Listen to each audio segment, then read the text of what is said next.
Les pourparlers entre les rebelles du M23 et Kinshasa sont en cours depuis hier à Kampala en vue de tenter de mettre fin à ce conflit dans l'est de la RDC. Sur le terrain, à la frontière avec le Rwanda, la tension reste vive, mais les échanges commerciaux entre les deux pays se poursuivent. Reportage de Cathy Kataï avec Shona Batacharia.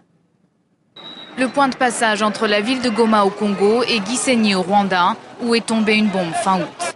Kinshasa et l'ONU accusent Kigali de soutenir les rebelles du M23 dans l'est de la RDC, ce que le Rwanda dément. Les tensions restent vives, mais sans pour l'instant affecter les échanges commerciaux, expliquent ces Congolais.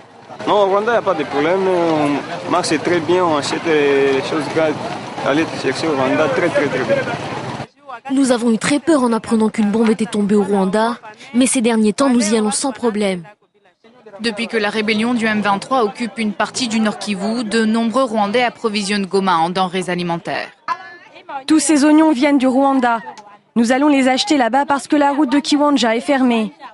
Avant, nous les achetions à Rutshuru, mais avec la guerre, il n'y a plus de passage. Le Congo importe ses oignons, mais ses pommes de terre, elles, font le trajet inverse. Je suis venu acheter des pommes de terre pour les apporter au Rwanda, parce qu'il y a une pénurie en ce moment là-bas. L'une des principales activités à la frontière est la conversion des monnaies. C'est le métier qu'exerce cette femme depuis 10 ans. Ici, nous faisons du change. Les activités se passent assez bien, mais le climat des affaires n'est pas très bon à cause de la guerre. Cette semaine, les pourparlers ont repris entre Kinshasa et le M23.